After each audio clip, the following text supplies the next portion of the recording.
Okay, ನಮಸ್ತೆ friends. ಇವತ್ತಿನ ಒಂದು ವಿಡಿಯೋದಲ್ಲಿ ಏನಪ್ಪ ಅಂತಂದರೆ ಒಂದು ಬಾಯ್ಲರ್ ಆಪ್ರೇಷನ್ ಇಂಜಿನಿಯರಿಂಗ್ ಸಂಬಂಧಪಟ್ಟಿರ್ತಕ್ಕಂತಹ ಒಂದು ಕ್ವಶನ್ಗಳನ್ನು ಏನಪ್ಪ ಅಂತಂದರೆ 1 ಮಾರ್ಕ್ ಕ್ವಶನ್ ಅಂತ ಬರುತ್ತೆ.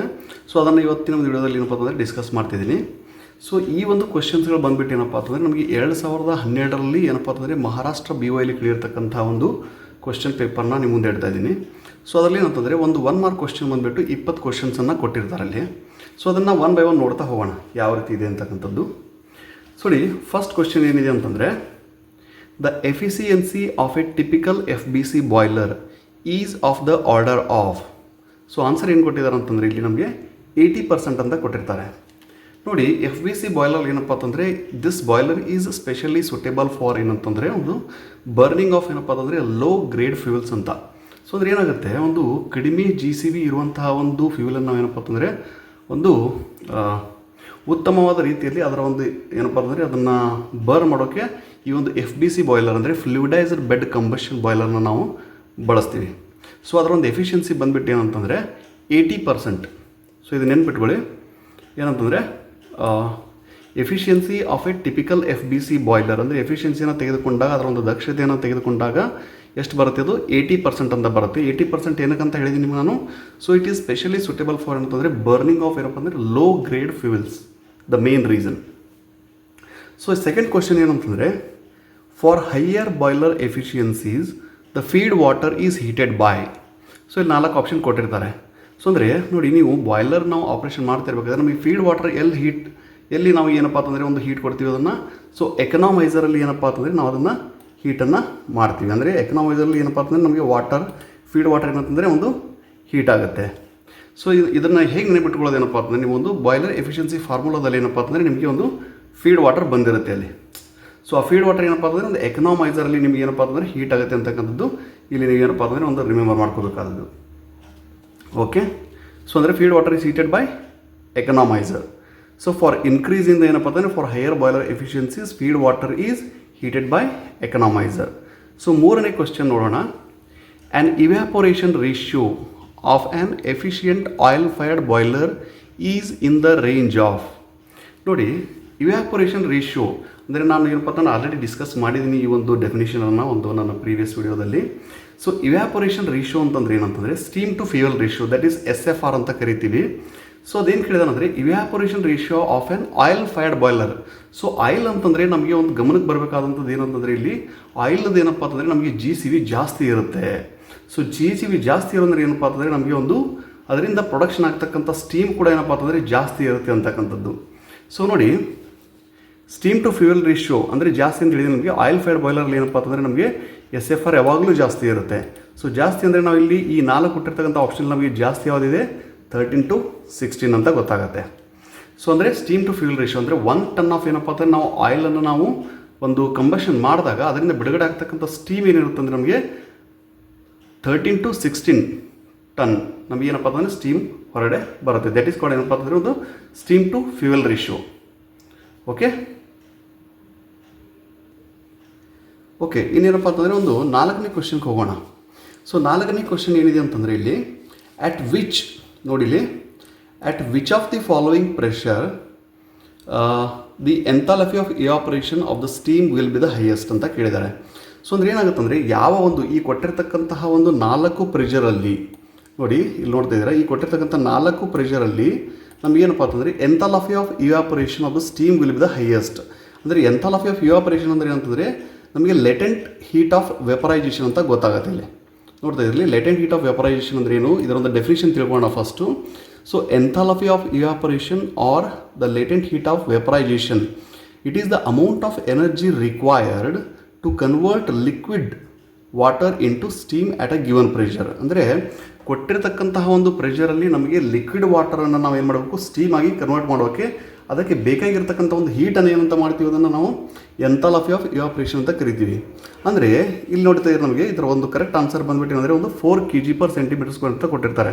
ಸೊ ಅಂದರೆ ಕಡಿಮೆ ಪ್ರೆಷರಲ್ಲಿ ಇದ್ದಾಗ ನಮಗೆ ಏನಪ್ಪ ಅಂತಂದರೆ ಅದರಲ್ಲಿ ಯಾವ ಒಂದು ಸ್ಟೀಮಲ್ಲಿ ಏನಂತಂದರೆ ನಮಗೆ ಒಂದು ವಾಟರ್ ಕಂಟೆಂಟ್ ಜಾಸ್ತಿ ಇರುತ್ತೆ. ಸೊ ಅಂದರೆ ಅದಕ್ಕೆ ಬೇಕಾಗಿರ್ತಕ್ಕಂತಹ ಒಂದು ಏನಪ್ಪ ಅಂತಂದರೆ ನಾವು ಕೊಡಬೇಕಾದಂಥ ಹೀಟು ಅಂದರೆ ಆ ಒಂದು ಕಡಿಮೆ ಇರುವಂಥ ಪ್ರೆಷರಲ್ಲಿ ನಮಗೆ ವಾಟರ್ ಕಂಟೆಂಟ್ ಜಾಸ್ತಿ ಇರೋದ್ರಿಂದ ನಮಗೆ ಎಂಥಾಲ್ಪಿ ಆಫ್ ಇವ್ಯಾಪರೇಷನ್ ಏನು ಮಾಡೋಕ್ಕಾಗುತ್ತೆ, ಜಾಸ್ತಿ ಬೇಕಾಗುತ್ತೆ ಅಂತ ಅರ್ಥ. ಸೊ ಅಂದರೆ enthalpy of evaporation of the steam will be the highest. ಯಾಕಂದರೆ ಅಲ್ಲಿ ವಾಟರ್ ಕಂಟೆಂಟ್ ಜಾಸ್ತಿ ಇರುತ್ತೆ. ಒಂದು ಕಡಿಮೆ ಪ್ರೆಷರ್ ಇದ್ದಾಗ ನಮಗೆ ವಾಟರ್ ಕಂಟೆಂಟ್ ಜಾಸ್ತಿ ಇರುತ್ತೆ. ಸೊ ಅದನ್ನು ವೆಪರೈಸೇಷನ್ ಮಾಡೋಕ್ಕೇನಪ್ಪ ಅಂತಂದರೆ ಈ ಒಂದು ನಮಗೆ ಒಂದು ಹೀಟ್ ಜಾಸ್ತಿ ಕೊಡಬೇಕಾಗುತ್ತೆ ಇಲ್ಲಿ. ಸೊ ಅದಕ್ಕೆ ಆದ ಕಾರಣದ ಏನಪ್ಪ ಅಂತಂದರೆ ಒಂದು 4 kg/cm² ಅನ್ನೋದೇನಪ್ಪ ಅಂತಂದರೆ ಒಂದು ಕರೆಕ್ಟ್ ಆನ್ಸರ್ ಇಲ್ಲಿ. Okay, right. ಸೊ ಇವಾಗ 5ನೇ ಒಂದು ಕ್ವಶನ್ ಏನಿದೆ ಅಂತ ನೋಡೋಣ. Stoichiometric air required for combustion of bagasse is about ಏನಂದರೆ ಒಂದು ಕರೆಕ್ಟ್ ಆನ್ಸರ್ ಬಂದ್ಬಿಟ್ಟು ಏನಂದರೆ ನಮಗೆ ಇಲ್ಲಿ ನೋಡ್ತಾ ಇದ್ದೀರಾ 3.2 ಅಂತ ಕೊಟ್ಟಿದ್ದಾರೆ. ಓಕೆ, ಸೊ ನೆಕ್ಸ್ಟ್ ಒನ್ ಏನಂತಂದರೆ which is the common coal firing system used in Indian thermal power plant. Indian thermal power ಪ್ಲ್ಯಾಂಟಲ್ಲಿ ನಮಗೆ ಒಂದು ಕಾಮನ್ ಆಗಿ ಯೂಸ್ ಮಾಡ್ತಕ್ಕಂಥ ಒಂದು ಕೋಲ್ ಫೈರಿಂಗ್ ಸಿಸ್ಟಮ್ ಯಾವುದು ಅಂತಂದರೆ ನೋಡ್ತಾ ಇದ್ರಲ್ಲಿ ಪಲ್ವರೈಸ್ಡ್ ಕೋಲ್ ಫೈರಿಂಗ್ ಬೆಡ್ ಅಂತ ಕೊಟ್ಟಿದ್ದಾರೆ. ಸೊ ಇದನ್ನು ಯಾವ ರೀತಿ ಈ ಒಂದು ಕ್ವಶನ್ನಲ್ಲಿ ನಮ್ಗೆ ಕೊಟ್ಟಿದ್ದಾರೆ. ಕೋಲ್ ಫೈರಿಂಗ್ ಅನ್ನೋ ವರ್ಡ್ ಏನಪ್ಪ ಅಂತಂದರೆ ಇಲ್ಲಿ ಮತ್ತೆ ರಿಪೀಟ್ ಆಗಿರೋದ್ರಿಂದ ನೀವೇನಪ್ಪ ಅಂದರೆ ಇದನ್ನು ಈಸಿಯಾಗಿ ನೀವು ಇದನ್ನು ಐಡೆಂಟಿಫೈ ಮಾಡ್ಕೋಬೇಕಾಗಿದೆ ಇಲ್ಲಿ. ಸೊ ನೋಡ್ತಾ ಇದ್ದರೆ ಒಂದು 4 ಆಪ್ಷನಲ್ಲಿ ಯಾವುದೇ ರೀತಿ ಒಂದು ರಿಪಿಟೇಷನ್ ಇಲ್ಲ ಇಲ್ಲಿ. ಸೊ ಕೋಲ್ ಫೈರಿಂಗ್ ಅನ್ನುವಂಥ ವರ್ಡ್ ಏನಪ್ಪ ಅಂತಂದರೆ ಇಲ್ಲಿ ರಿಪೀಟ್ ಆಗಿರೋದ್ರಿಂದ ನೀವು ಈ ಒಂದು ಆಪ್ಷನ್ನ ನೀವು ನೆನ್ಪಿಟ್ಕೊಂಡು ನೀವು ಇದನ್ನು ಒಂದು ಟಿಕ್ ಮಾಡ್ಬೋದಾಗಿದೆ, ಅಥವಾ ಅದನ್ನು ನೀವು ಒಂದು ಏನಪ್ಪ ಅಂತಂದರೆ ನೋಟ್ ಮಾಡ್ಕೊಂಡು ಅದನ್ನು ಕೊಡಬೇಕಾಗುತ್ತೆ ಇಲ್ಲಿ. So pulverised coal firing bed ಅನ್ನೋದು.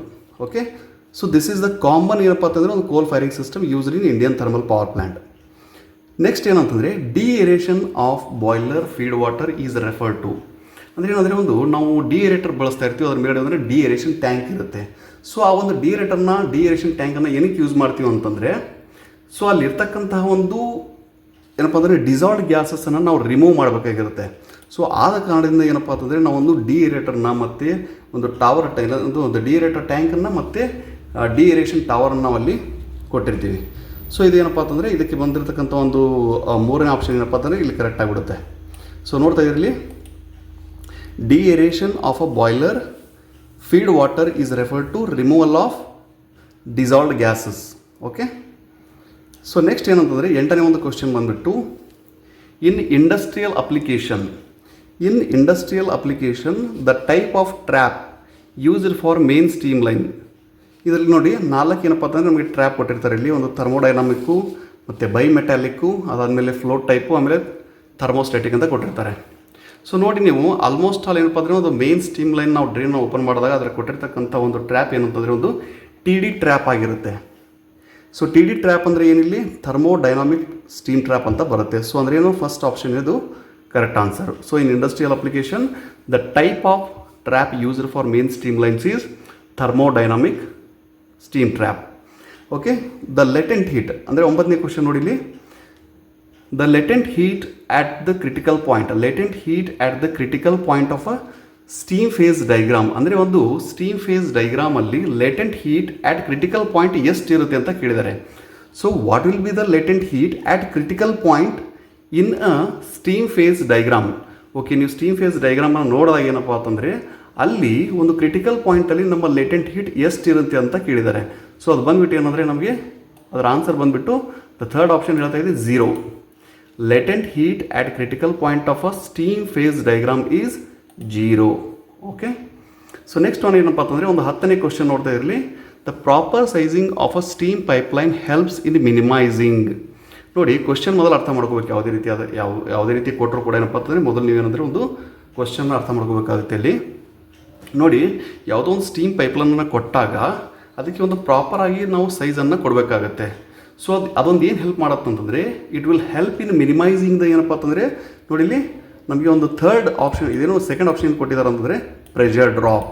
ಅಂದರೆ ಏನಂತಂದರೆ ಒಂದು ನಾವು ಪ್ರಾಪರಾಗಿ ಸ್ಟೀಮ್ ಲೈನನ್ನು ಏನಪ್ಪ ಅಂದರೆ ಒಂದು ಸೈಜನ್ನು ನಾವು ಚೂಸ್ ಮಾಡಿದ್ರೆ ನಮಗೆ ಒಂದು ಕರೆಕ್ಟಾಗಿ ಏನಪ್ಪ ಅಂತಂದರೆ ಒಂದು ಪ್ರೆಷರಲ್ಲಿ ನಮಗೆ ಪ್ರೊಸೆಸ್ ಎಂಡ್ ಸೈಡ್ ಏನು ಬೇಕಾಗಿರುತ್ತೆ ಆ ಪ್ರೊಸೆಸ್ಗೆ ಬೇಕಾಗಿರುತ್ತೆ ಒಂದು ಪ್ರೆಷರ್ ಏನಂದರೆ ಒಂದು ಕಾನ್ಸ್ಟೆಂಟಾಗಿ ಮೇಂಟೈನ್ ಆಗುತ್ತೆ. ಇಲ್ಲಾಂದರೆ ಒಂದು ನಮ್ಮ ಇಂಪ್ರಾಪರ್ ಲೈನ್ ಸೈಜಿಂಗ್ ಏನಾದರೂ ಆಗಿಬಿಟ್ರೆ ಅಲ್ಲಿ ಪ್ರೆಷರ್ ಡ್ರಾಪ್ ಆಗಿಬಿಡುತ್ತೆ. ಸೊ ಅದಕ್ಕೆ ಏನಂದರೆ proper sizing of the steam pipeline is very important in minimising the pressure drop. Okay, right. So 11ನೇ ಕ್ವಶನ್ನು. ಓಕೆ, 11th ಕ್ವಶನ್ ಏನು ನೋಡ್ತಾ ಇರಲಿ ಇಲ್ಲಿ. The turn down ratio for oil fired boiler burners is the ratio of. So ಇಲ್ಲಿ ಏನು ಕೊಟ್ಟಿದ್ದಾರೆ ಅಂತಂದರೆ ಒಂದು ಆಯಿಲ್ ಫೈರ್ಡ್ ಬಾಯ್ಲರ್ಗೆ ಟರ್ನ್ ಡೌನ್ ರೇಷಿಯೋ ಏನಿರುತ್ತೆ ಅಂತಕ್ಕಂಥದ್ದು ಇಲ್ಲಿ ಕೇಳಿದ್ದಾರೆ. ಸೊ ನಮಗೇನಂದರೆ ಒಂದು ಟರ್ನ್ ಡೌನ್ ರೇಷಿಯೋ ಅಂತಂದ್ರೆ ಏನು, it is the maximum fuel input over the minimum fuel input ಅಂತಂದರೆ 4ನೇ ಒಂದು ಏನಪ್ಪ ಅಂತಂದರೆ ಒಂದು ಆಪ್ಷನ್ ಕರೆಕ್ಟ್ ಆಗುತ್ತೆ. ಯಾಕಂತಂದರೆ ಇದರ ಒಂದು ಡೆಫಿನಿಷನ್ನೇ ಇದೇ ಆಗಿರುತ್ತೆ. ಸೊ ಏನಂದರೆ ಟರ್ನ್ ಡೌನ್ ರೇಷಿಯೋ ಅಂತಂದ್ರೆ ಯಾವುದೇ ಒಂದು ಬಾಯ್ಲರ್ನ ನಾವು ಒಂದು ಫ್ಯೂಯಲನ್ನು ನಾವು ಏನಪ್ಪ ಅಂತಂದರೆ ಮಿನಿಮಮ್ ಫ್ಯೂಲ್ ಫೀಡಿಂಗ್ ರೇಟನ್ನು ಇಟ್ಕೊಂಡ್ರೆ ನಮಗೆ ಅದಕ್ಕೆ ಬೇಕಾಗಿರ್ತಕ್ಕಂಥ ಏನಂದರೆ ಒಂದು ಬಾಯ್ಲರ್ಗೆ ಬೇಕಾಗಿರ್ತಕ್ಕಂಥ ಒಂದು ಸ್ಟೀಮ್ ಟೆಂಪರೇಚರು ಮತ್ತು ಪ್ರೆಷರ್ ಮೇಂಟೈನ್ ಆಗ್ತಾ ಇರಬೇಕು. ಸೊ ಅದಕ್ಕೆ ಏನಂತ ಕರಿತೀವಿ ಅಂತಂದರೆ ಒಂದು ಟರ್ನ್ ಡೌನ್ ರೇಷಿಯೋ ಅಂತ ಕರಿತೀವಿ. ಅಂದರೆ what is the minimum quantity of the fuel required for maintaining the boiler pressure and the temperature. So ಅದಕ್ಕೆ ಏನಂತಾರೆ ಒಂದು maximum fuel input to the minimum fuel input ಅಂತ ಆಗುತ್ತೆ. So this is nothing but ಏನಪ್ಪ ಅಂದರೆ turn down ratio for oil fired boiler burners. Okay. So next ಒಂದು ಏನಂತಂದರೆ 12ನೇ ಕ್ವಶನ್ ನೋಡ್ತಾ ಇರಲಿ, the presence of sulphur in the boiler fuel leads to.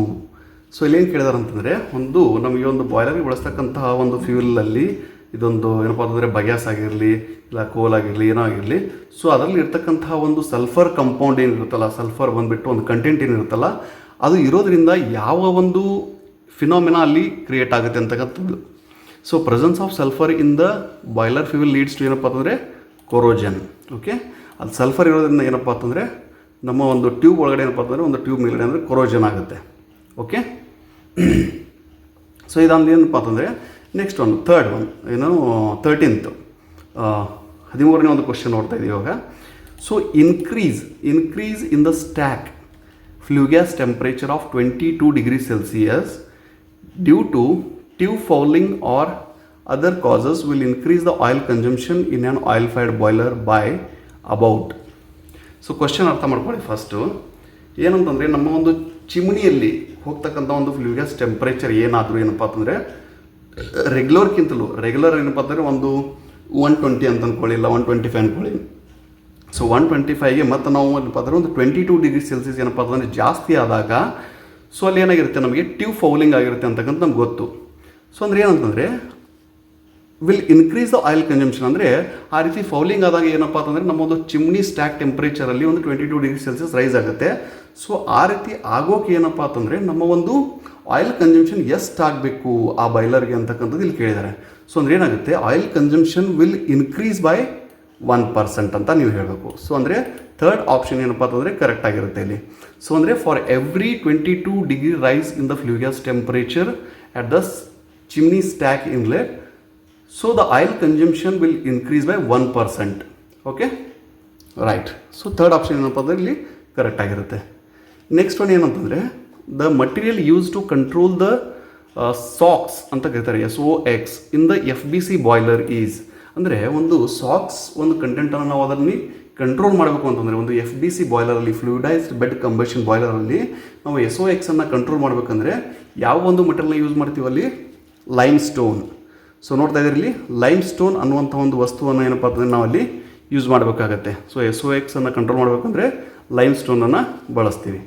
Okay. Next 15ನೇ question ಅಂತ ಕೇಳಿದಾರೆ ಅಂತಂದರೆ ಕಾರ್ಪೆಟ್ ಲಾಸ್ ಆಕರ್ಸ್ ಇನ್. So ನೋಡ್ತಾ ಇರಲಿ ಕಾರ್ಪೆಟ್ ಲಾಸ್ ಆಕರ್ಸ್ ಇನ್. So answer ಏನು ಕೊಟ್ಟಿದ್ದಾರೆ ಇಲ್ಲಿ, ಕೋಲ್ ಸ್ಟೋರೇಜ್ ಅಂತ ಕೊಟ್ಟಿರ್ತಾರೆ. ಸೊ ಕೋಲ್ ಸ್ಟೋರೇಜನ್ನು ಏನಕ್ಕೆ ನಾವು ಇಲ್ಲಿ ಪ್ರಿಫರ್ ಮಾಡಬೇಕು ಅಂತಂದರೆ ನೋಡಿ, ಕಾರ್ಪೆಟ್ ಅಂದರೆ ಏನು ನೀವು ನೋಡಿರ್ಬೋದು, ಎಲ್ಲಾದರೂ ಒಂದು ಏನಾದರೂ ಒಂದು ಫಂಕ್ಷನ್ ನಡೆದಾಗ ಸೊ ಅಲ್ಲಿ ಯಾರಾದರೂ ಮಹನೀಯರಾಗಲಿ ಬಂದಾಗ ಏನಪ್ಪ ಅಂತಂದರೆ ನಮಗೆ ಒಂದು ಕಾರ್ಪೆಟ್ ಅಂತ ಹಾಕಿರ್ತಾರೆ, ಒಂದು ರೆಡ್ ಕಾರ್ಪೆಟು ಗ್ರೀನ್ ಕಾರ್ಪೆಟು ಯಾವುದೊಂದು ಹಾಕಿರ್ತಾರೆ. ಅಂದರೆ ಏನಂದರೆ ಸೊ ಇದನ್ನು ನಾವು ಕೋಲ್ ಸ್ಟೋರೇಜಲ್ಲಿ ಏನು ಬಳಸಿದ್ವು ಅಂತಂದರೆ ಯಾವಾಗಲೂ ನಾವು ಏನಂದರೆ ಕೋಲ್ ಆ್ಯಡಲ್ಲಿ ನೋಡಿದಾಗ ಒಂದಿಷ್ಟು ಅಮೌಂಟಲ್ಲಿ ಏನಪ್ಪ ಅಂತಂದರೆ ಕೋಲ್ ಆ್ಯಡಲ್ಲಿ ಕೆಳಗಡೆ ಕೋಲ್ ಹಾಗೆ ಬಿದ್ದುಬಿಟ್ಟಿರುತ್ತೆ. ಅಂದರೆ ಸರಿಯಾದ ರೀತಿಯಲ್ಲಿ ಯಾವುದೇ ಅಂತ ಒಂದು PCC ಇರೋದಿಲ್ಲ ಅಲ್ಲಿ. ಆಮೇಲೆ ಏನಪ್ಪ ಅಂತಂದರೆ ಒಂದು ಬೆಡ್ ಇರೋದಿಲ್ಲ, ಪ್ರಾಪರಾಗಿ ಬೆಡ್ ಇರೋದಿಲ್ಲ. ಸೊ ಆ ಒಂದು ಟೈಮಲ್ಲಿ ಏನಪ್ಪ ಅಂತಂದರೆ ಆ ಒಂದು ಕೋಲ್ ಸ್ಟೋರೇಜ್ ಏರಿಯಾದಲ್ಲಿ ಸೊ ಎಷ್ಟು ಬಿದ್ದಿರುತ್ತಲ್ಲ ಒಂದು ಕೋಲ್ ಏನಂದರೆ ಒಂದು ಕಪ್ಪದಾಗಿ ಕಾಣಿಸ್ತಾ ಇರುತ್ತೆ ಎಲ್ಲ. ಸೊ ಅದು ಹೆಂಗಾದರೆ ಒಂದು ಹಾಸಿರೋ ಥರ ಕಾಣಿಸ್ತಾ ಇರುತ್ತೆ, ಹಾಸಿರೋ ಥರ.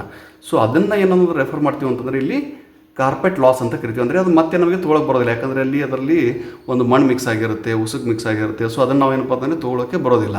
ಸೊ ಅದನ್ನು ಯಾವ ರೀತಿ ಬಿದ್ದಿರುತ್ತಲ್ಲ ಅದೇ ರೀತಿ ನಾವು ಅದನ್ನು ಒಂದು ವೇಸ್ಟ್ ಅಂತ ನಾವು ಕನ್ಸಿಡರ್ ಮಾಡ್ತೀವಿ ಅದನ್ನು. ಸೊ ಅದಕ್ಕೆ ಏನು ಅಂತ ಅಂದರೆ ಕಾರ್ಪೆಟ್ ಲಾಸ್ ಅಂತ ಕರಿತೀವಿ. So carpet loss is refer to the coal storage area ಅಂತ ಇಲ್ಲಿ ಗೊತ್ತಾಗಬೇಕು ನಿಮಗೆ. Okay, the option 4th one is correct.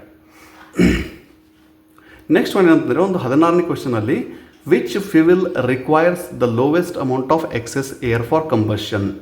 So ನೋಡಿ ಇಲ್ಲಿ ಕೇಳಿದ್ದಾರೆ, ಇಲ್ಲಿ ಒಂದು ಏನಪ್ಪ ಅಂದರೆ ಒಂದು 4 ಏನಪ್ಪ ಅಂತಂದರೆ ನಿಮಗೆ ಒಂದು ಆಪ್ಷನನ್ನು ಕೊಟ್ಟಿದ್ದಾರೆ. Natural gas, furnace oil and bagasse and pulveriser ಕೋಲ್ ಅಂತ ಕೊಟ್ಟಿರ್ತಾರೆ.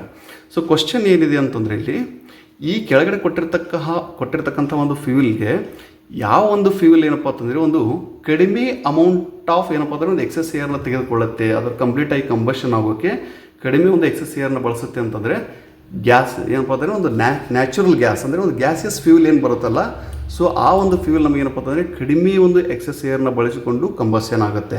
ಸೊ ಅಂದರೆ ಒಂದು ಗ್ಯಾಸಲ್ಲಿ ಏನಪ್ಪ ಅಂತಂದರೆ ನಮಗೆ ಒಂದು ಕಡಿಮೆ ಏರ್ ನಮಗೆ ರಿಕ್ವೈರ್ಮೆಂಟ್ ಆಗುತ್ತೆ ಇಲ್ಲಿ ಅಂತಕ್ಕಂಥದ್ದು. ಓಕೆ, ನೆಕ್ಸ್ಟ್ ಏನಂತಂದರೆ ಸ್ಟೀಮ್ ಜನರೇಷನ್. ಓಕೆ, 17ನೇ ಕ್ವಶನ್ ಏನು ಕೇಳಿದ್ದಾರೆ ನೋಡಿ, ಸ್ಟೀಮ್ ಜನರೇಷನ್ ಇನ್ ಬಾಯ್ಲರ್. ಸ್ಟೀಮ್ ಜನರೇಷನ್ ಕೊಟ್ಟಿದ್ದಾರೆ ಎಷ್ಟು, 16 tons ಫಾರ್ 4 hours ಅಂತ ಕೊಟ್ಟಿರ್ತಾರೆ. Okay, the steam generation in a boiler is 16 tons for 4 hours. The oil consumption for the same period is 1.3 tons.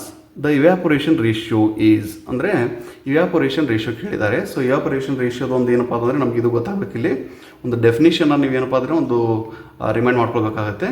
So ಇವ್ಯಾಪೊರೇಷನ್ ratio ಅಂತಂದರೆ ಇಲ್ಲಿ total ಏನಪ್ಪ ಅಂತಂದರೆ steam generation divided by the fuel consumption, that is nothing but ಏನಪ್ಪ ಅಂದರೆ SFR ಅಂತ ಕರಿತೀವಿ. So ನೋಡ್ತಾ ಇದ್ದೀವಿ ಇಲ್ಲಿ 16 ಡಿವೈಡೆಡ್ ಬೈ 1.3 ಮಾಡಿದಾಗ ನಿಮಗೆ ಉತ್ತರ ಏನು ಬರುತ್ತೆ, ಇಲ್ಲಿ 12.3 ಅಂತ ಬರುತ್ತೆ. ಸೊ ದ ಕರೆಕ್ಟ್ ಆನ್ಸರ್ ಏನಪ್ಪ ಅಂದರೆ ಇವ್ಯಾಪೊರೇಷನ್ ರೇಷಿಯೋ ಬಂದುಬಿಟ್ಟು ಇದು 12.3 ಅಂತ ಗೊತ್ತಾಗುತ್ತೆ. Okay, this is called SFR ಅಂತ ಕರಿತೀವಿ ಇದನ್ನು. ಸೊ ನೆಕ್ಸ್ಟ್ ಏನಂತಂದರೆ 18ನೇ ಕ್ವಶನ್ನು. 18ನೇ ಕ್ವಶನ್ ಏನು ಕೇಳಿದಾರೆ ಅಂತಂದರೆ ಇಲ್ಲಿ the purpose of venting air from the steam systems is because ಅಂದರೆ ನಾವು ಯಾವುದೇ ಒಂದು ಸ್ಟೀಮ್ ಲೈನ್ನಲ್ಲಿ ತೆಗೆದುಕೊಂಡಾಗ ಏನಪ್ಪ ಅಂತಂದರೆ ಒಂದು ಏರನ್ನು ರಿಮೂವ್ ಮಾಡ್ತೀವಿ ಇನಿಷಿಯಲಿ.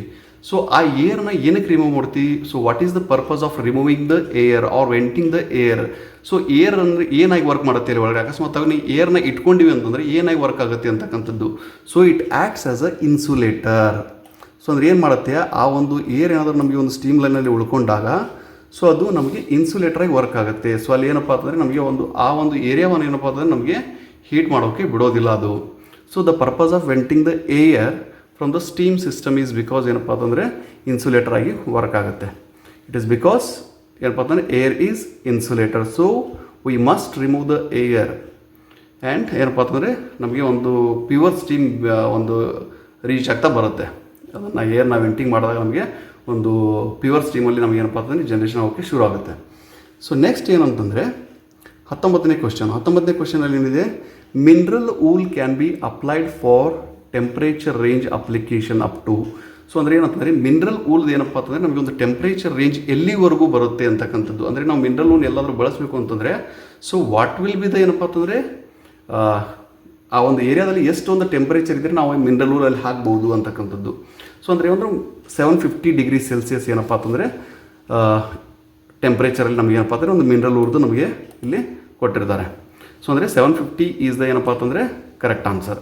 ಅಂದರೆ ಮಿನರಲ್ ವೂಲ್ ನಾವು ಎಲ್ಲಿ ಬಳಸಬೇಕು ಅಂತಂದರೆ ಯಾವ ಒಂದು ಅಪ್ಲಿಕೇಶನಲ್ಲಿ ಬಳಸಬೇಕು ಅಂತಂದರೆ ಎಲ್ಲಿ ನಮಗೆ ಒಂದು 750 ಡಿಗ್ರಿ ಸೆಲ್ಸಿಯಸ್ ಅಲ್ಲಿ ಟೆಂಪ್ರೇಚರ್ ಇರುತ್ತೋ ಅದರಿಂದ ನಮಗೆ ಯಾವುದಾದ್ರು ಒಂದು ಇಕ್ವಿಪ್ಮೆಂಟ್ ನಮಗೆ ಹಾನಿ ಆಗ್ತಾ ಇದ್ದರೆ ಸೊ ಅದನ್ನು ತಡೆಯೋದಕ್ಕೆ ಏನಪ್ಪ ಅಂತಂದರೆ ಅಲ್ಲಿ ಒಂದು ಮಿನರಲ್ ವೂಲ್ನ ಬಳಸ್ತೀವಿ. ಇಲ್ಲಪ್ಪ ಅಂತಂದರೆ ಒಳಗಡೆ ಆ ಟೆಂಪ್ರೇಚರ್ನ ಮೇಂಟೈನ್ ಮಾಡೋಕ್ಕಾಗಿತ್ತು ಅಂದರೆ ಆ ಒಂದು ಜೂನಲ್ಲಿ ಮಿನರಲ್ ವೂಲ್ನ ಬಳಸ್ಕೊಂಡ್ರೆ ಏನಪ್ಪ ಅಂತಂದರೆ ನಮಗೆ ಆ ಒಂದು ಟೆಂಪ್ರೇಚರಲ್ಲಿ ಸ್ಟೇಬಲ್ ಆಗಿ ಉಳ್ಕೊಳ್ಳುತ್ತೆ. So 750 degree Celsius. Okay, 750 degree Celsius ಅಂತಕ್ಕಂಥದ್ದು. ನೆಕ್ಸ್ಟ್ ಏನಂತಂದರೆ 20th question, the rise in conductivity of boiler feed water indicates. ಅಂದರೆ ಫೀಡ್ ವಾಟರಲ್ಲಿ ನಮಗೆ ಕಂಡಕ್ಟಿವಿಟಿ ಅನ್ನುವಂಥ ಒಂದು ಪ್ಯಾರಾಮೀಟರ್ ಏನಾದರೂ ರೈಸ್ ಆದರೆ ಸೊ ಈ ಕೆಳಗಿನವುಗಳಲ್ಲಿ ಯಾವುದು ನಮಗೆ ಹೆಚ್ಚಾಗುತ್ತೆ ಅಂದರೆ ವಿಚ್ ಏನಪ್ಪ ಅಂತಂದರೆ ಅದರ್ ಪ್ಯಾರಾಮೀಟರ್ ವಿಲ್ ರೈಸ್ ಅಂತ ಕೇಳಿದ್ದಾರೆ. So the rise in conductivity of boiler feed water indicates the rise in TDS of the feed water. TDS ಅಂದರೆ ಏನು, ಟೋಟಲ್ ಡಿಸಾಲ್ವ್ ಸಾಲಿಡ್ಸ್ ಅಂತ ಅರ್ಥ. ಸೊ ಯಾವಾಗ ನಮಗೆ TDS ಹೆಚ್ಚಾಗಿದೆ ಅಂತಂದರೆ ಅರ್ಥ ಏನಲ್ಲಿ ನಮಗೆ conductivity, the rise in conductivity of the boiler feed water ಅಂತಲೇ ಅರ್ಥ ಅಲ್ಲಿ. ಸೊ ಬಾಕಿ ಎಲ್ಲ ಪ್ಯಾರಾಮೀಟರ್ ಬಾಕಿ ಎಲ್ಲ ನಮಗೆ ಏನಾಗುತ್ತೆ ಅದು ನಮಗೆ ಇದರಲ್ಲಿ ಲೆಕ್ಕಕ್ಕೆ ಬರೋದಿಲ್ಲ. So the 4th answer is the right option. Okay, so ಈ 20 ಕ್ವಶನ್ಗಳೇನಪ್ಪ ಅಂತಂದರೆ ಅದರಲ್ಲಿ ಕವರ್ ಮಾಡಿರ್ತಾರೆ ಒಂದು ಫಸ್ಟ್ ಒಂದು 1 ಮಾರ್ಕ್ ಕ್ವಶನಲ್ಲಿ. ಸೊ ಇದೆಲ್ಲ ನಿಮಗೆ ಏನಪ್ಪ ಅಂತಂದರೆ ನಾನು ಈ ಒಂದು ವಿಡಿಯೋದಲ್ಲಿ ನಿಮಗೆ ತಿಳಿಸ್ಕೊಟ್ಟಿದ್ದೀನಿ ಅಂದ್ಕೊಂಡಿದ್ದೀನಿ. ಏನೇ ಒಂದು ಡೌಟ್ ಇದ್ರೂ ಕೂಡ ಏನಪ್ಪ ಅಂತಂದರೆ ನೀವು ನನಗೆ ಕಾಮೆಂಟ್ ಸೆಕ್ಷನಲ್ಲಿ ಕಾಮೆಂಟ್ ಮಾಡಿ. ಮತ್ತೆ ಏನಪ್ಪ ಅಂತಂದರೆ ಒಂದು ನೆಕ್ಸ್ಟ್ ವೀಡಿಯೋದಲ್ಲಿ ಇನ್ನಷ್ಟು ಕ್ವಶನ್ಗಳನ್ನು ಏನಪ್ಪ ಅಂತಂದರೆ ಒಂದು ಆನ್ಸರ್ ಸಮೇತ ಮತ್ತು ಅದರ ಒಂದು ಎಕ್ಸ್ಪ್ಲನೇಷನ್ನ ಎಷ್ಟಾಗುತ್ತೋ ನನಗಿಂದ ಅಷ್ಟೊಂದು ಎಕ್ಸ್ಪ್ಲನೇಷನ್ ಕೊಡೋಕ್ಕೆ ಟ್ರೈ ಮಾಡ್ತೀನಿ. ಸೊ ಇದೆಲ್ಲ ಅರ್ಥ ಆಗಿದೆ ಅಂದ್ಕೊಂಡಿದ್ದೀನಿ. ಸೊ ಏನಪ್ಪ ಅಂತಂದರೆ ವಿಡಿಯೋವನ್ನು ನೋಡಿ ಒಂದು ಓದೋದಕ್ಕಿಂತ ಏನಪ್ಪ ಅಂತಂದರೆ ಒಂದು ವಿಡಿಯೋವನ್ನು ನೋಡಿದಾಗ ನಿಮಗೆ ಒಂದು ವಿಷಯಗಳೇನಪ್ಪ ಅಂತಂದರೆ ತಲೆಯಲ್ಲಿ ತುಂಬಾ ಚೆನ್ನಾಗಿ ಏನಪ್ಪ ಅಂತಂದರೆ ಮೂಡುತ್ತೆ ಅಂತಕ್ಕಂಥದ್ದು. ಸೊ ಇದೊಂದು ಫಸ್ಟ್ ಪಾರ್ಟ್ ಅಂತ ಅನ್ಕೋತೀನಿ. ಅಂದರೆ ಇಲ್ಲಿಂದ ನೆಕ್ಸ್ಟ್ ಏನಪ್ಪ ಅಂತಂದರೆ ನಿಮಗೆ ಮತ್ತೆ ಹೆಚ್ಚಿನ ವಿಡಿಯೋಗಳನ್ನು ನಾನು ಹಾಕ್ತಾ ಹೋಗ್ತೀನಿ. ಓಕೆ, ಸೊ ಓದ್ಕೊಳ್ಳಿ. ಏನಪ್ಪ ಅಂತಂದರೆ ಚೆನ್ನಾಗಿ ಏನಪ್ಪ ಅಂತಂದರೆ ಒಂದು ಪ್ರಿಪ್ರೇಷನ್ನ ಮಾಡ್ಕೊಳ್ಳಿ. ಏನಪ್ಪ ಅಂತಂದರೆ ಡಿಸ್ಕಸ್ ಮಾಡಿ. ನಾನು ಆಲ್ರೆಡಿ ಏನಪ್ಪ ಅಂತಂದರೆ ಯೂಟ್ಯೂಬಲ್ಲಿ ನನ್ನ ನಂಬರನ್ನು ಕೂಡ ಕೊಟ್ಟಿರ್ತೀನಿ. ಸೊ ನೀವು ಕಲೀರಿ. ಏನಪ್ಪ ಅಂತಂದರೆ ಮತ್ತಷ್ಟು ಕ್ವಶನ್ಗಳನ್ನು ತೆಗೆದುಕೊಂಡು ಬನ್ನಿ, ನಾವು ಕಲಿಯೋಣ ನಿಮ್ಮ ಜೊತೆ. ಸೊ ಏನಪ್ಪ ಅಂತಂದರೆ ಒಂದು ಚಾನಲಿಗೆ ಸಬ್ಸ್ಕ್ರೈಬ್ ಆಗಿಲ್ಲ ಅಂತಂದರೆ ಚಾನಲ್ ಸಬ್ಸ್ಕ್ರೈಬ್ ಮಾಡ್ಕೊಳ್ಳಿ. ಮತ್ತು ಏನಪ್ಪ ಅಂತಂದರೆ ಹೆಚ್ಚಿನ ರೀತಿಯಲ್ಲಿ ವಿಡಿಯೋನ ನೋಡ್ತಾ ಇರಿ. ನಿಮಗೊಂದು ಏನಪ್ಪ ಅಂತಂದ್ರೆ ಒಂದು ನಾಲೆಜ್ ಸಿಗುತ್ತೆ. ಸೊ ನನಗೂ ಇನ್ನಷ್ಟು ಏನಪ್ಪ ಅಂತಂದರೆ ನಿಮ್ಮ ಕ್ವಶನ್ಗಳಿಂದ ನನಗೂ ಏನಪ್ಪ ಅಂತಂದರೆ ಒಂದು ಇಂಟ್ರೆಸ್ಟ್ ಬರುತ್ತೆ ಮತ್ತಷ್ಟು ಏನಪ್ಪ ಅಂತಂದರೆ ವೀಡಿಯೋಸ್ ಮಾಡೋಕ್ಕೆ. ಸೊ ಇಷ್ಟು ಹೇಳಿ ಏನಪ್ಪ ಅಂತಂದರೆ ಈ ಒಂದು ವಿಡಿಯೋನ ನಿಮಗೆ ಮುಗಿಸ್ಕೊಡ್ತಾಯಿದ್ದೀನಿ. Thank you.